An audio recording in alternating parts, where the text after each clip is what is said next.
What if one battle could change the destiny of an entire nation? What if a trading company suddenly became the ruler of a rich land? Welcome back. In the last episode, we saw how the East India Company came to Bengal for trade. But today that story takes a dramatic turn. This is the story of betrayal, ambition, and power.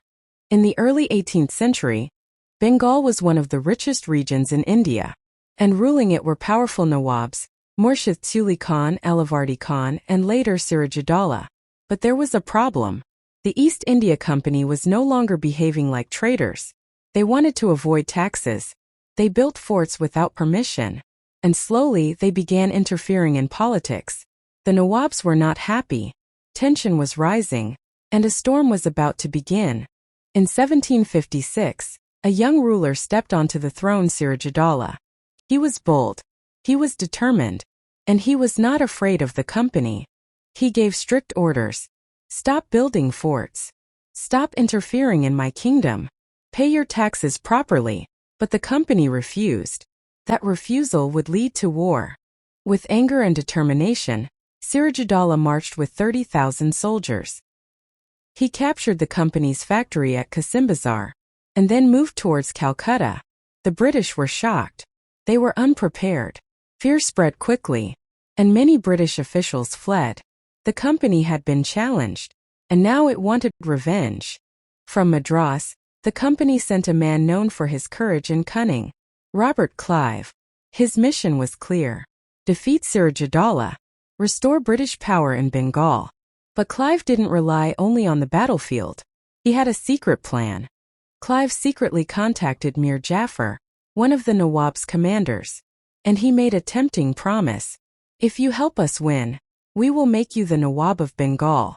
Mir Jafar agreed. A silent betrayal had begun, and it would change everything. In 1757, the two armies met at Plassey. The battlefield was ready. The tension was high. But something unexpected happened. Mir Jafar's army did not fight. Sirajuddaula's forces became weak, confused, and divided. And Robert Clive easily defeated the Nawab. This was not just a victory. It was the beginning of British rule in India. The consequences were severe. Sirajuddaula was captured and killed. Mir Jafar was made the new Nawab. But the truth was clear. The real power was now in the hands of the East India Company. Bengal was no longer independent. The company began controlling the Nawabs like puppets. When Mir Jafar protested, he was removed. Then Mir Qasim was made Nawab, but he too was defeated later. The message was clear. The company wanted complete control. Then came a turning point. In 1765, the Mughal emperor granted the company the Diwani of Bengal, the right to collect land revenue. This meant the company could collect taxes from Bengal, Bihar, and Orissa. Now they no longer needed to bring gold from Britain. They used Indian money to buy goods, pay soldiers, and expand their power. The company had become rich and powerful. After gaining the Diwani rights, the East India Company got the authority to collect taxes from Bengal, Bihar, and Orissa, which brought them enormous wealth. With this steady income, they could buy goods without spending their own money, pay and strengthen their army, and expand their control over more regions. This was the turning point when the company changed from a simple trading organization into a powerful political force in India. The Battle of Plassey was not just a battle.